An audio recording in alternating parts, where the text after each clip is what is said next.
Hi, I'm Travis. I have been playing Magic for about 13 years now. Um, just decided to start making a YouTube channel and share my experience and my knowledge with anybody who is interested in watching. I live in northern Minnesota.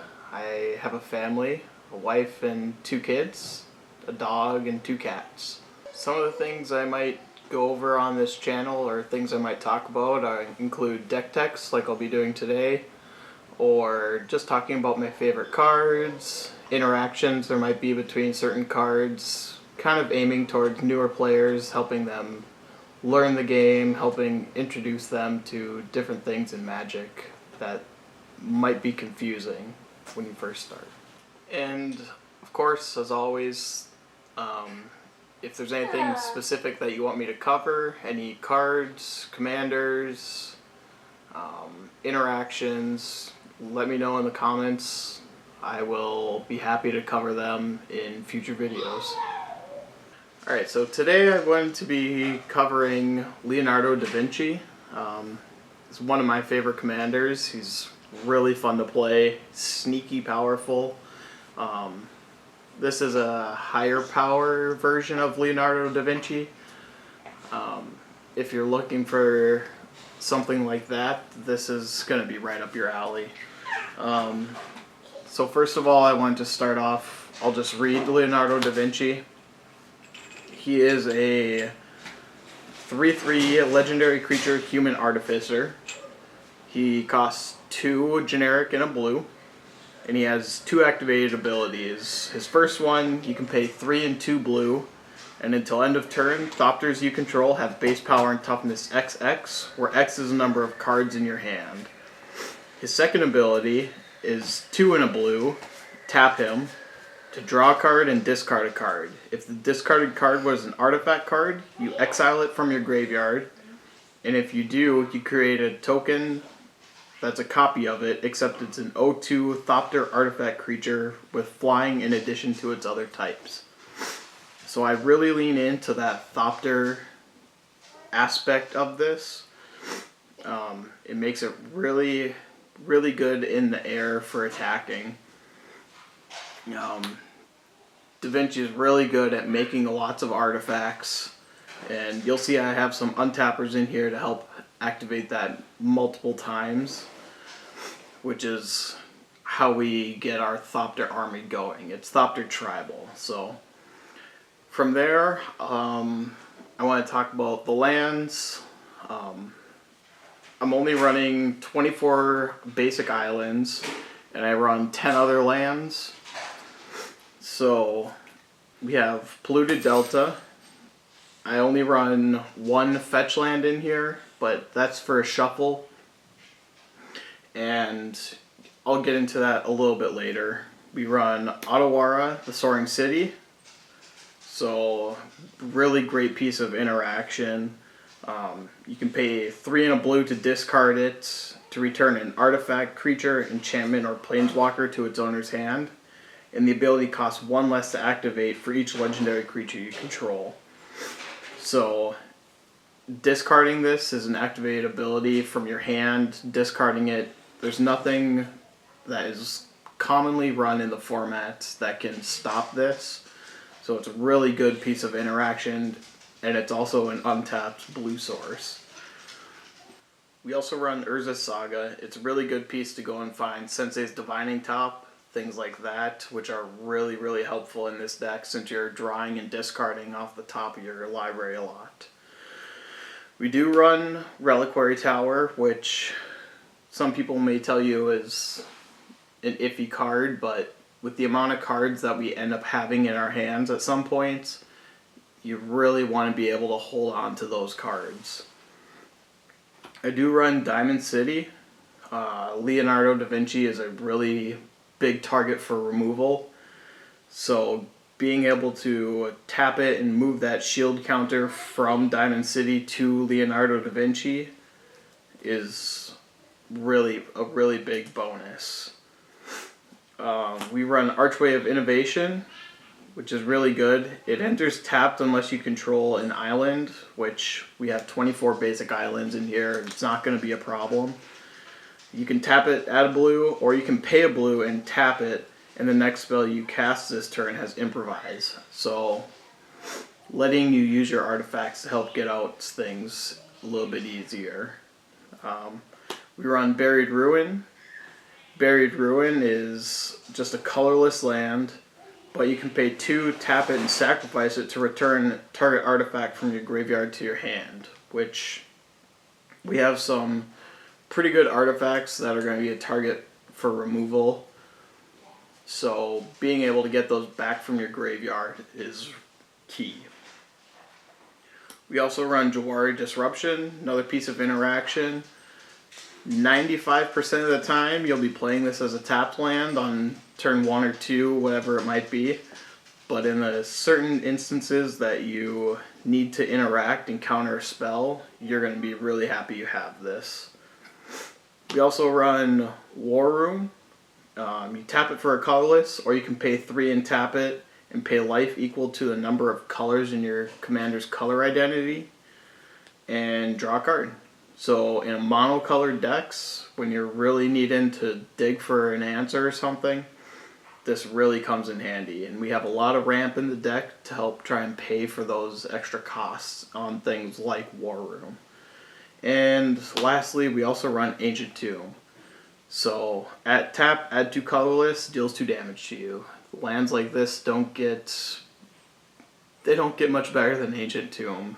In a deck like this, I mean, this gives you turn 2 Leonardo Da Vinci with any untapped blue source. So really good. We're only running the 10 utility lands and a total of 34 lands. A little bit low on the land count, but we do have lots of ramp, and we're trying to just get our commander out and activate that ability as much as we can. Next, I want to just talk about a little bit of the card draw that we have going on.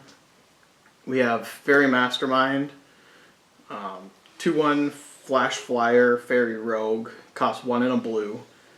Whenever an opponent draws their second card each turn, you draw a card. So giving you that extra card draw off of what people already want to do, which is draw cards, is really big. I think Fairy Mastermind is really good. You do have the option to pay the 3 and a blue to make each player draw a card, which doesn't come up a lot, but if you're really trying to dig and you need your opponents to draw cards so you can draw cards, it is an option. Up next we have Thoughtcast, which is, it's okay, but it's pretty good in this deck. So it costs 4 and a blue, which is a lot, but it has affinity for artifacts, so it costs 1 less to cast for each artifact you control. And we control a lot of artifacts a lot of the time. So very often this just costs a single blue, draw 2 cards. Next we have Teferi's Ageless Insight, which a lot of people don't like, but in this deck it makes a lot of sense to me, because we're activating Da Vinci's ability to draw a card and then discard. So we'll be drawing 2 cards off of that ability and then just discarding 1 from our hand. So Teferi's Ageless Insight says if you would draw a card except for the first one you draw in each of your draw steps, draw 2 cards instead. That's huge. And of course we're running Kindred Discovery. Kindred Discovery is awesome. It's awesome in this deck. When it enters the battlefield, you choose a creature type, and whenever a creature you control of the chosen type enters the battlefield or attacks, you draw a card. So oftentimes we activate Da Vinci, discard an artifact, make a Thopter, draw a card. You can go to combat with 0/2 flyers all day long, and no one's going to have blockers for them. You can attack with 3, 4, 5, 0/2 Thopters and draw that many cards. It's really, really good in this deck. Up next we have Distant Melody. I really like this card. Not a lot of people play it. It's really good in tribal decks like the Da Vinci deck is. So you choose a creature type, which is going to be Thopters. You draw a card for each permanent you control of that type. It's often will draw you 4 or 5 cards. I mean, that rate is really good. 1 mana for a card is really, really good rate. We also run Universal Surveillance. Universal Surveillance is X blue blue blue, but it has Improvise. So your artifacts can help cast this spell, and you just tap your artifacts to pay for 1 generic mana, and then you draw X cards. So we have lots of Thopters, we have lots of mana rocks, we have lots of things that can help pay for this. So you'll often draw 6-7 cards off of this without spending the amount of mana that you would to draw them. Lastly, of course, Rhystic Study. Rhystic Study is 2 and a blue. Whenever an opponent casts a spell, you may draw a card unless that player pays 1. There's no better draw engine than Rhystic Study in the format. It's really good. It either draws you cards when your opponent casts spells, or you're taxing your opponents on every spell that they cast. So it's really good. If you don't have one, I recommend getting one. But if you don't, my replacement suggestion would be a Mystic Remora. It's a little bit cheaper. It costs on your upkeep to keep it around, but it is a really good spell, and especially if you're playing in higher power formats or higher power play pods, Mystic Remora will do just fine. You could run both. I don't. That's just a personal preference. Spots are really tight in this deck, and I picked Rhystic Study over Mystic Remora. So that's it for the draw. It's a little light on the draw, but our commander also draws and discards for us. So we want to have cards in our hand, so we're not actually casting that many spells. We're activating Da Vinci's ability a lot, so we're very often just neutral on cards. Up next, we have some targets for Leonardo da Vinci's ability. So, some really good things to discard off of his ability. I'll say all the artifacts in this deck, almost all the artifacts are good targets for his ability to be discarding and making Thopters out of. First off, we have Adaptive Automaton. So when it enters the battlefield, you choose a creature type, Thopters. Adaptive Automaton is the chosen type in addition to its other types. Other creatures you control of the chosen type get +1/+1, so it's a nice buff for your board. Up next we have Unwinding Clock. Untap all artifacts you control during each other player's untap step. So you're going to be untapping your mana rocks, all of your Thopters, everything. You'll be untapping all of them during each other player's untap step, which is huge. I mean, if you find a way to untap Da Vinci as well, that gives you extra activations of him on each other player's untap step. I'm not too worried about the mana cost on most of these because we're not going to be casting them. We're going to be discarding them and making Thopter copies of them. Up next we have Monument to Endurance. Whenever you discard a card, choose one that hasn't been chosen this turn. You draw a card, create a treasure token, or each opponent loses 3 life. So odds are we're only going to be getting one of those abilities on each of our turn, because we draw a card and discard with Da Vinci's ability. So it all depends on the situation that you're in. If you need more mana, get that treasure token. If you're going to be going for a big swing on your next turn, get that draw card. If your opponents are at low life, or you just need to get them down a little bit more to get your next attack in, you go for that. Each opponent loses 3 life. Up next we have Coat of Arms, which is an awesome target. Each creature gets +1/+1 for each other creature on the battlefield that shares at least one creature type with it. So it's really good for any tribal deck that you might run. I think it's really good in this deck because it is an artifact. So you can discard it. You don't have to pay the 5 mana. You discard it with Da Vinci's ability, turn it into a Thopter, and then boom, all your Thopters are getting +5/+5. Yes, it does work for your opponent's creatures as well, but hopefully with us being in the air, we can get past them a little bit easier. We run Lifecraft Engine. It is a vehicle. Thing about vehicles is when you turn them into creatures, they don't need to be crewed anymore. So vehicle creatures you control are the chosen creature type in addition to their other types. So this enters, you choose Thopter. All of your vehicles that you might have are Thopters in addition to their other types. And then each creature you control of the chosen type other than the Lifecraft Engine get +1/+1. So it's another buff for our Thopters. We run Chief of the Foundry. Very simple. Other artifact creatures you control get +1/+1. Very simple. All of our creatures are going to be Thopters. So all of them get +1/+1. And these are all great targets so far for Da Vinci's ability. Turn them all into Thopters, which makes them all creatures. We have Meteor Golem, which normally I suggest not running a Meteor Golem for your removal.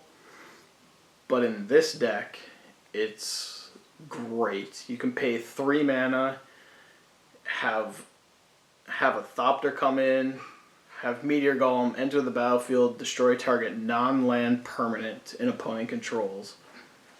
And that's huge. Destroy any permanent besides lands.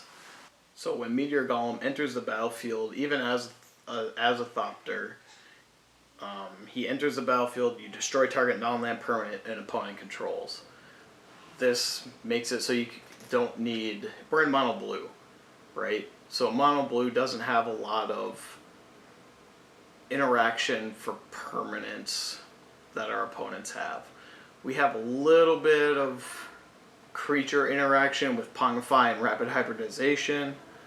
We can bounce creatures, which I really like bounce myself, but if you really need to get rid of a permanent that blue has a tough time getting rid of, like enchantments, you slam this Meteor Golem with Leonardo Da Vinci's ability, and you can take care of anything that might be a problem. It's really, really good in this deck. It saved my butt a lot of times. Up next, we have Stridehanger Automaton. It's another buff for our creatures. So Thopters you control get +1/+1. But then, if one or more artifact tokens would be created under your control, those tokens plus an additional 1/1 colorless Thopter artifact creature token with flying are created instead. So once he's on the battlefield, say you can either cast him or discard him with Da Vinci's ability. Once he's there, each other artifact token that you make with Da Vinci, you're going to get another 1/1 Thopter. It's really big to make a wide board with Da Vinci. You really want to have several Thopters on the battlefield. Another great target, Banner of Kinship. Banner of Kinship is awesome. As this artifact enters, you choose a creature type. This artifact enters with a fellowship counter on it for each creature you control of the chosen type. So you discard it, comes in as a Thopter, you choose Thopters, and let's pick a number like 4. Say you only have 4 Thopters on the battlefield. You are going to get +1/+1 for each fellowship counter on Banner of Kinship. So you get +4/+4 on all of your Thopters. That's 4/6 flyers in the air that are created with Da Vinci's ability, and the 1/1 Thopters that you have created by other sources are going to be 5/5s. That's huge. So if you only have the 4 Thopters when you slam this, you're going to have, let's just say, the 4/4/6s in the air. That is 16 damage in the air. That's huge, and not a lot of people are going to be able to stop that damage coming through in the air. Up next, we have Thopter Fabricator. Another vehicle. It's a 4/4 flyer, and whenever you draw your second card each turn, you create a 1/1 colorless Thopter artifact creature token with flying. So just another way to get some more flyers. If you are drawing your card for turn and then you activate Da Vinci on your turn, boom, there's your second card. You make another Thopter. This also works really well with Rhystic Study, as very often your opponents aren't going to be able to pay or don't want to pay. So you're drawing cards off of them, and if they only cast one spell or 2 spells and they pay for 1, you can activate Da Vinci on their turn, draw your second card, make a Thopter, discard an artifact, make another Thopter. It works really well in this deck. Up next we have Mirage Mirror. It is an artifact that costs 2 to activate for its ability, and Mirage Mirror becomes a copy of target artifact, creature, enchantment, or land until end of turn. You can have this become anything. If someone's trying to swing at you with a big beater, you can turn this into the exact same thing. You can take out their big beater with your own, even if it's a Thopter. I've used it as sacrifice to try and take out someone else's creature. It's very often forgot about on your battlefield. People don't think about it, so you can turn it into something nasty. Up next we have Steel Overseer. Really, really good in this deck as well. Steel Overseer, simply, it's a 1/1. You tap it to put a 1/1 counter on each artifact creature you control. So just helping build up your Thopter army, make them a little bit bigger, a little bit stronger. And each 1 point that you add, each +1/+1 counter you add, really does make a difference, especially when you have 4, 5, 6 Thopters on the battlefield. It really starts to add up quick. Another one that I think has gone unseen a little bit is Instruments of War. I can see why people don't use it, because it's expensive for the ability that you get. You pay 4, but it's an artifact with flash, and when it enters the battlefield, you choose a creature type. Creatures of the chosen type get +1/+1. Now, I've never cast this for that ability. I have always discarded it with Da Vinci to give a little buff to my creatures. Someone comes into combat, they're swinging at you, they think that your creatures aren't quite big enough, you tap Da Vinci down, you draw a card, discard this, boom, your creatures get a little bit bigger, and now you have blockers. You have creatures bigger than what they were expecting you to have, and that's really huge. And the last target that I want to talk about for Da Vinci's ability, not the last target, but the last thing that we really want to be turning into a Thopter, is Portal to Phyrexia. This one is a game winner. This card will win you many games. When it enters the battlefield, each opponent sacrifices 3 creatures. 3 creatures for 1 card. We're paying 3 mana with Da Vinci to get a 9 mana artifact on the battlefield. Enters the battlefield, your opponents lose altogether, they lose 9 creatures. Now, it may not be that every opponent has 3 creatures, but then it's just a board wipe. Portal to Phyrexia is huge. And then on top of that, at the beginning of your upkeep, you put a target creature card from a graveyard onto the battlefield under your control. It's a Phyrexian in addition to its other types. Now, I wish it was a Thopter, but that's just not how the card works. It's a portal to Phyrexia, so obviously they're going to be Phyrexians. But this is a game-winning card. You will win several games with this, and it is my go-to target for any time I'm in trouble. And if you really want to amp up the level of this deck, really make it high power, you could run more artifact tutors. I run 1 in here. I don't like tutors that much, but I want to have 1 in here in case I'm in an oh crap situation. So those are my targets for Da Vinci.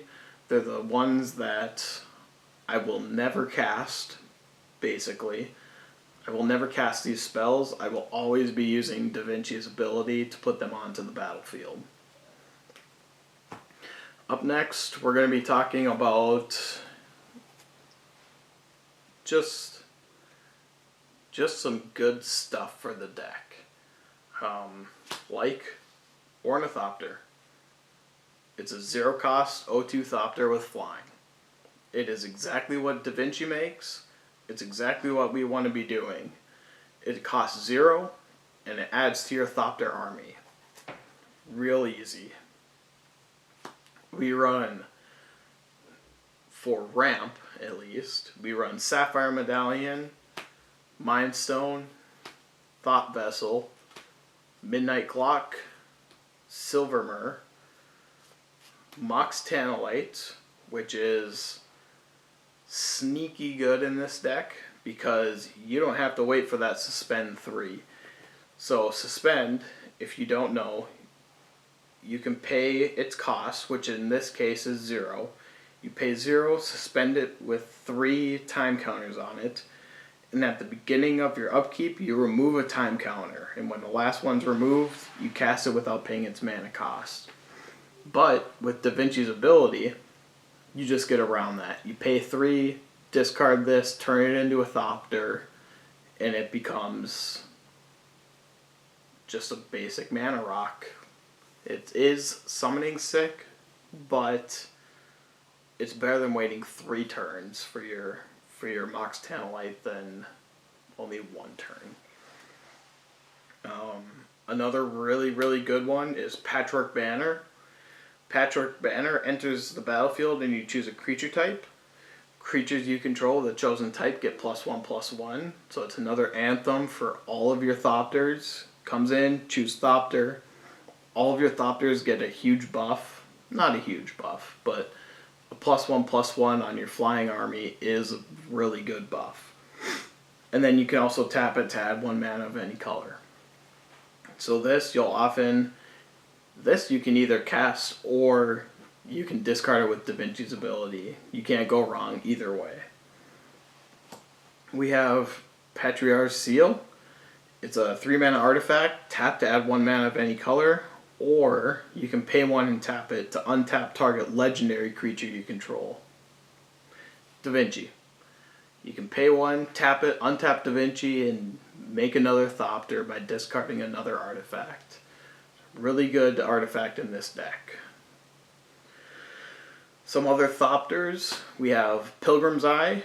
Pilgrim Eye enters the battlefield. You search your library for a basic land card, reveal it, put it in your hand. Just help you get those land drops. We are running a little bit low on the land count, so something to help us go and find those is a little bit helpful. You don't run into mana issues a lot in this deck. We do run a lot of ramp, so Pilgrim's Eye will come in handy when you need that extra mana boost, or if you just need an extra attacker in the air. Up next we have Ornithopter of Paradise. It's just another Thopter. It's a mana rock. You don't have to discard it with Da Vinci's ability because it is a Thopter already. Tap it, add 1 mana of any color. Another mana rock, or a mana dork I suppose, is the Guidelight Optimizer. You tap it, add a blue, spend this mana only to cast an artifact spell or activate an ability. Most of our deck is artifacts, and most of our mana goes into activating Da Vinci's abilities. So that makes it really, really good in this deck. You can discard it with him, make it a Thopter, and then he can help pay for its own abilities. Up next we have Soul Talisman. Again, much like the Mox Tanalite, it has spend 3, but this one costs 1, and you tap it to add 2 generic mana. So, Soul Talisman is not a good card. It's just not a good card. But in this deck, you pay 3, activate Da Vinci's ability, discard the Soul Talisman, and now you have a Thopter that can tap to add 2 generic mana.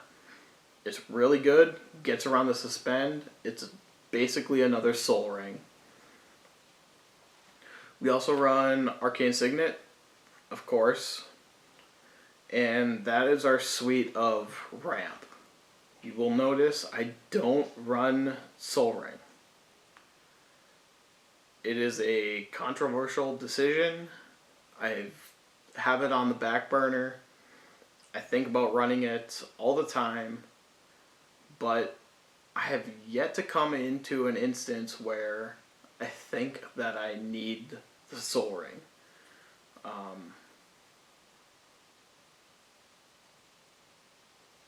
Let me know.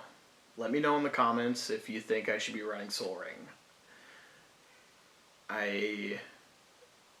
My Urza Saga really has one target, and I don't want to be going and getting a Soul Ring with it. I really want to be getting a Sensei's Divining Top with it. So cutting that Soul Ring helps make that decision a little bit easier for me. I don't have to think about going and getting Soul Ring or a Sensei's Divining Top. I just go and get the top. That's my argument for not running a Soul Ring. Up next, we have our suite of interaction. So, interacting with your opponents, with what they're doing, trying to stop them from getting the better of you. First off, we have Negate, counter target non-creature spell. Really simple, 1 in a blue, counter target non-creature spell. Really easy. Then we have a Wash Away. I really have enjoyed Wash Away. It costs 1 blue to counter target spell that wasn't cast from its owner's hand. So this can hit any commanders that your opponents might be casting. Anything that's cast from exile you can hit, which there's a lot of decks now that play things from exile, so this is a really good card for that. It also has its Cleave ability. You can pay 1 and 2 blue to just counter target spell. It chops off that the bracketed words that says that wasn't cast from its owner's hand. So it's just a generic counter spell in the instance that you need it. Speaking of generic counterspell, we do run generic counterspell. Blue, counter target spell. You can counter anything with this. It is 2 blue. It's a little bit mana intensive, but oftentimes we're holding up mana for Da Vinci activation anyways. So being able to just pay that 2 blue, counter target spell if they're trying to kill your commander, if they're trying to do a board wipe after you've built up your army, counter spell it's really good. It's just a counter spell. We run Cyclonic Rift because Cyclonic Rift is really good, and this is built for a higher power meta. So Cyclonic Rift is 1 and a blue, return target non-land permanent you don't control to its owner's hand. So it's just a bounce spell. Bounce any non-land permanent back to its owner's hand that might be coming after you. You can also pay 6 and a blue to overload it, which says return each non-land permanent you don't control to its owner's hand. So each non-land permanent, that's creatures, enchantments, artifacts, battles, sagas, whatever it might be, no matter what deck you're playing against, Cyclonic Rift is going to be able to wipe the board completely for your opponents and leave you unscathed. Our other high-end counter spells, we run Force of Will. It's 3 and 2 blue. You can pay a life and exile a blue card from your hand rather than pay the spell's mana cost. Counter target spell. Real simple. Pay a life, discard a blue card, counter target spell. It is arguably the best counter spell in the format of Commander. Nothing is more free than a Force of Will. It's really easy to use. Speaking of free counter spells, we do run Pact of Negation. 0 mana, counter target spell. This is a I'm going to win now spell. Because at the beginning of your next upkeep, you have to pay 3 and 2 blue. If you don't, you lose the game. So paying 5 for this counter spell on your upkeep is not something you ever want to do. You want to be casting this when you're about to win the game and someone's trying to interrupt you. Up next we have Fierce Guardianship. Another fantastic piece of interaction. It costs 2 and a blue, but if you control your commander, it is free to cast. And it's just counter target non-creature spell. So anytime they're trying to kill your commander, they're trying to board wipe, they're trying to do anything to interact with you, you cast this Fierce Guardianship for free as long as you control Da Vinci. Really, really good spell. Some other counter magic that we run is Cryptic Command. 1 and 3 blue, you choose 2. Counter target spell, return target permanent to its owner's hand, tap all creatures your opponents control, or draw a card. So most often you're going to be holding this up, maybe alongside of Da Vinci activation. You are going to counter a spell, and most often you'll draw a card, but you might have that instance where you need to get rid of a permanent on the battlefield that's hurting you or helping your opponent too much.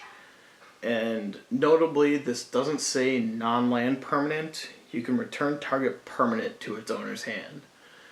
So it could be a Urborg, it could be a Cabal Coffers, it could be a Gaia's Cradle.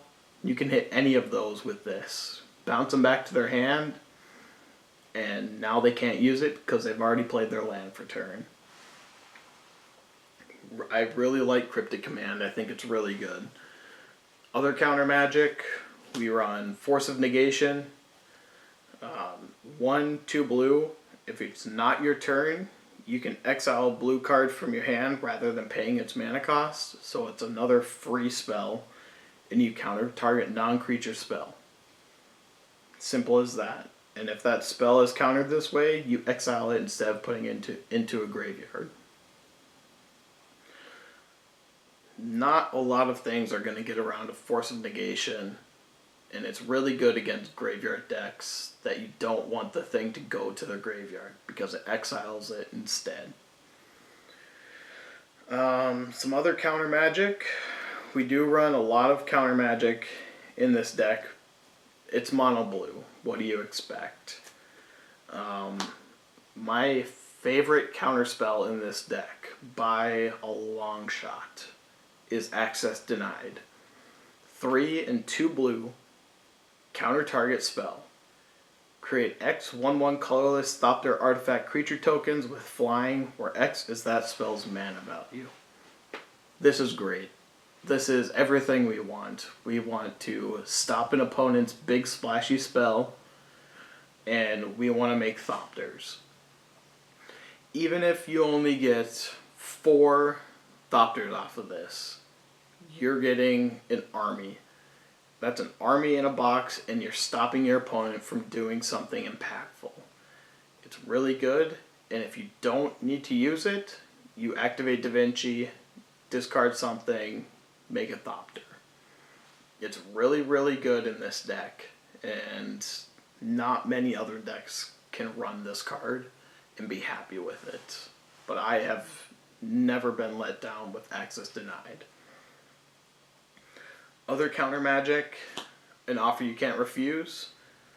Simple, 1 blue, counter target non-creature spell.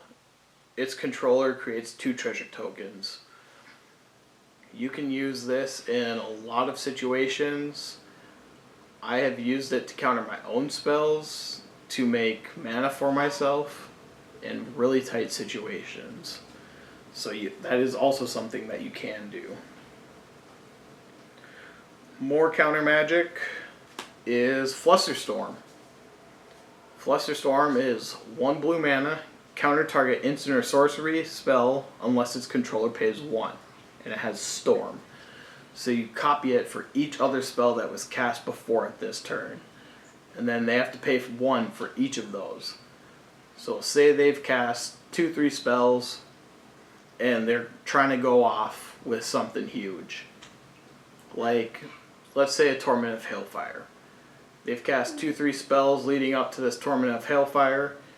You pay 1 blue, and most likely they've dumped all of their mana into this Torment of Hailfire or Exsanguinate, and they're not going to have any mana left over to pay for this Flusterstorm. You copy it 3-4 times, they're going to need 3-4 extra mana to pay for all of these abilities on this deck. Counterspell's not going to stop it because you have all the extra copies.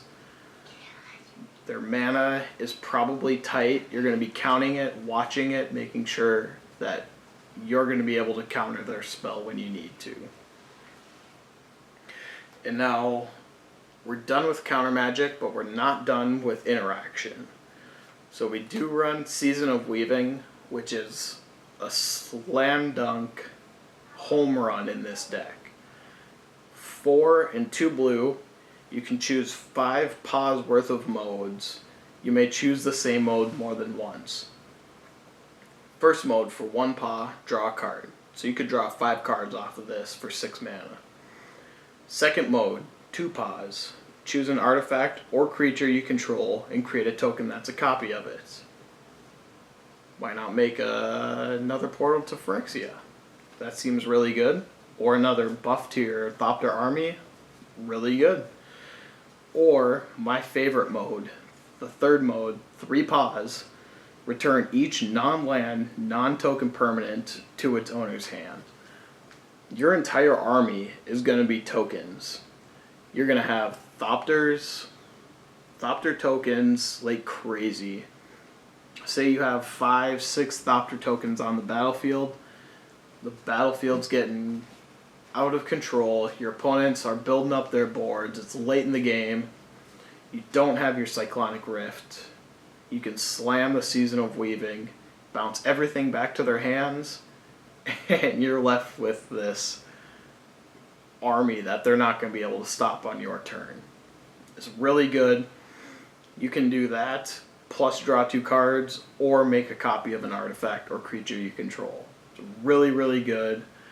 Don't skip on Season of Weaving. Other interaction, we got 4 pieces left. We run Unsubstantiate. It's 1 in a blue. Return target creature or spell to its owner's hand. So you can hit any creature on the battlefield or any spell while it's on the stack. It's like a reprieve in white, but for blue. It's really good.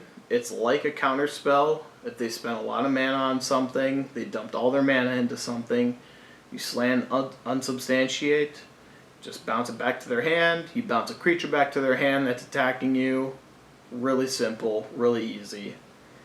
Up next, we're running Witness Protection, another one of my favorite cards. 1 blue, enchant a creature. Enchanted creature loses all abilities and is a green-white citizen creature with base power and toughness 1/1 named a legitimate business person. I think this card is hilarious. Turning one of their big threats, one of their big stompy creatures, into a 1/1 legitimate business person is hilarious to me. I think it's super fun. Turn their whatever it might be, their any big creature they have coming at you, just boop, turn it into a little legitimate business person that can't do anything is fantastic. Last two pieces of interaction, we run Pongify and Rapid Hybridization. So both of them, 1 blue mana, destroy target creature, and turn it into a 3/3 of some sorts. In Rapid Hybridization's instance, it's a 3/3 green frog lizard. In the case of Pongify, it turns it into a 3/3 green ape.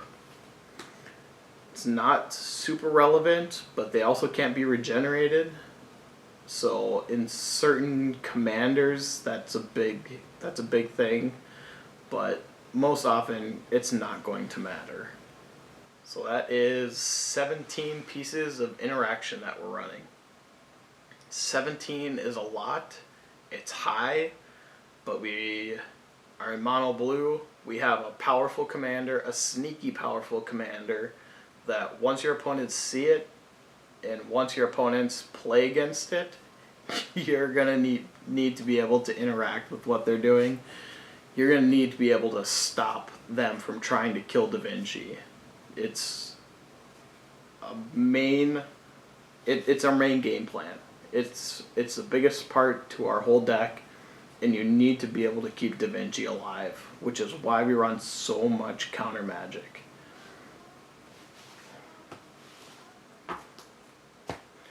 Up next, we have just a few personal favorite cards that I like to include in the deck. These slots can be messed with a little bit. You can swap them in and out as you like, but these are the cards that I found to be helpful. First off, we have Sai, Master Thopterist. So 2 and a blue. He's a human artificer, 1/4. Whenever you cast an artifact spell, you make a Thopter. A 1/1 Thopter with flying.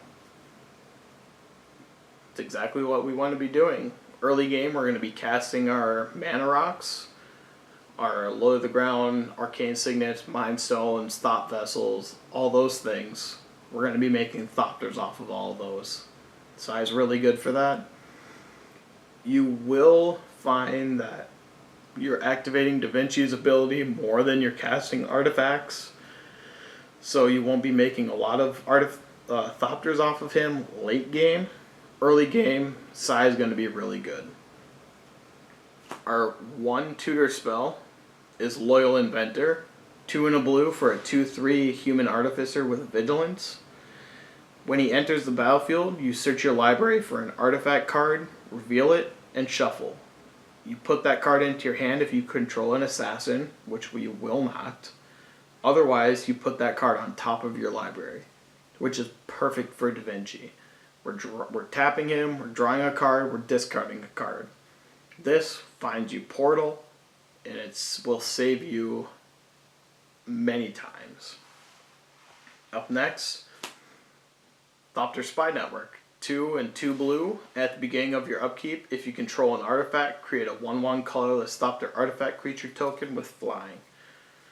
Whenever one or more artifact creatures you control deal combat damage to a player, draw a card. So it makes Thopters, it draws some cards. It's exactly what we need in this deck.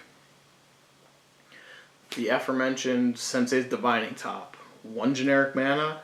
You can pay 1, look at the top 3 cards of your library, and put them back in any order. It really sets up your draws, it sets up your Da Vinci ability. It makes getting your artifacts that you need really simple. You can also tap it, draw a card, and put Sensei's Top back on top. So you can turn it into a Thopter if you wanted to. We run Swiftfoot Boots and not Lightning Greaves. I like the ability to be able to target my own commander. Not that we're going to do that a lot. We don't have a lot of things to do that. But in the instances that you want to be able to, you do have that ability. We have Efficient Construction, 3 and a blue. Whenever you cast an artifact spell, you make a 1/1 Thopter with flying. It's basically Master Thopterus, but on an enchantment instead of a creature. A little bit harder to interact with. Your opponents are going to have a tough time with that. We also run Hope of Girapur. It is a really good Thopter. It's a 1-drop for a 1/1 flyer Thopter. Sacrifice him, and until your next turn, target player who is dealt combat damage by Hope of Girapur this turn can't cast non-creature spells. In high-powered metas, this is really good. It can help you defend against counter magic that your opponents might have. It can help defend against combo wins that you think an opponent might have. It's really good, and I would highly suggest not cutting Hope of Girapur from this deck. We also run Adaptive Omnitool.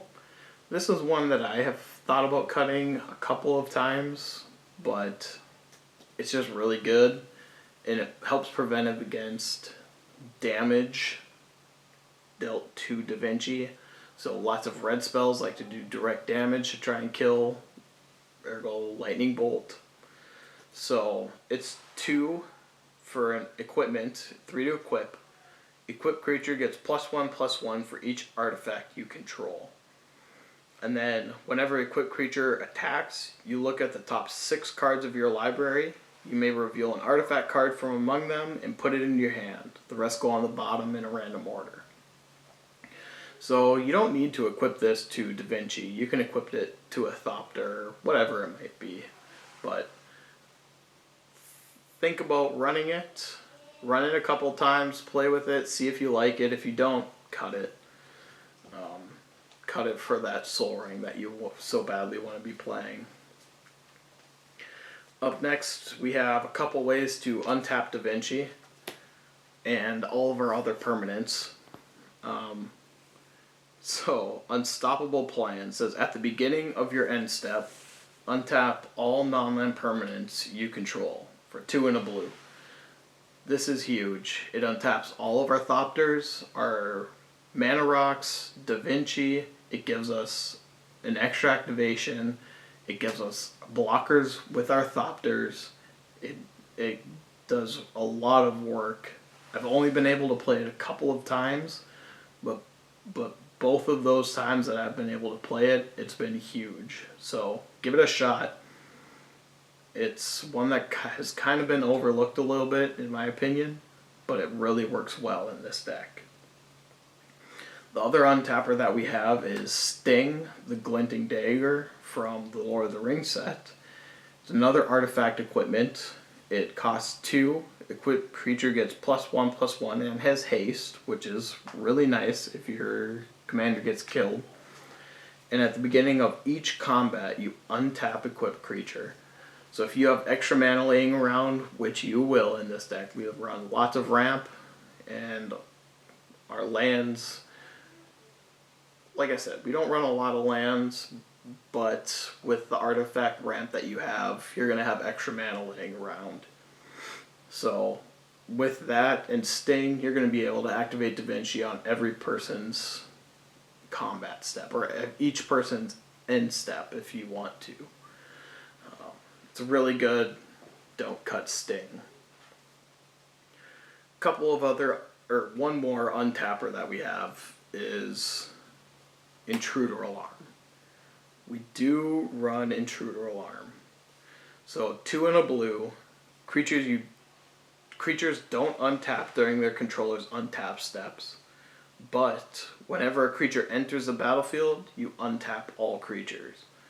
So you pay the 2 and a blue, tap Da Vinci, activate them, discard an artifact, make a Thopter, it untaps Da Vinci. Then you can activate him again and keep going for as much mana that you have. Really, really good. And this also works on your opponent's turns too.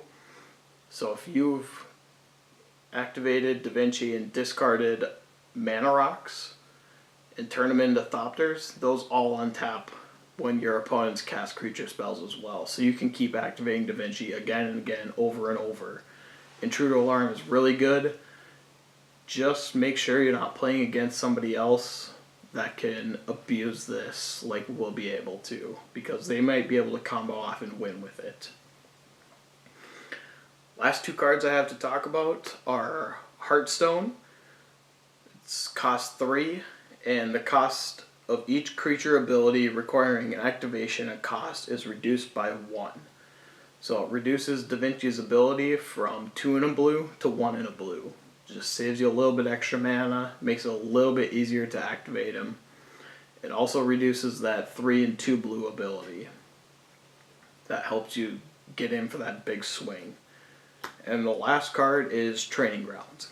It's 1 blue. Activated abilities of creatures you control cost 2 less to activate. So this makes his first ability cost 1 and 2 blue, and his second ability costs just a single blue mana. So Training Grounds is an all-star in the deck. Hearthstone is an artifact, so you can discard it with Da Vinci's ability and make it a Thopter, which makes it a little bit better, but Training Grounds only costs 1, and it reduces his ability cost by 2. So they're both really good. They both belong in this deck, and you should definitely run them. So that is the deck.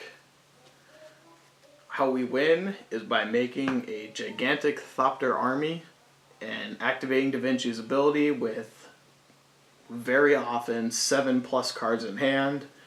You have a board of 5, 6, 7 more Thopters, and you swing out for lethal in 1 or 2 turns. It is sneaky good. Your opponents won't see it coming because all they see is a board of 0/2 flying Thopters, and they don't worry about it. They just see you dropping little Thopters onto the battlefield, and next thing they know, they have 7 9s coming at them in the air, and a lot of them. So I hope you guys enjoyed the deck tech. If you did, let me know. Let me know what other deck techs you want to see. I have built a lot of Commander decks in my time, and I really enjoy talking about them. So again, let me know what you think about Da Vinci. I think he's really cool. He's sneaky powerful, and that's all I have to say about him. Thanks for watching.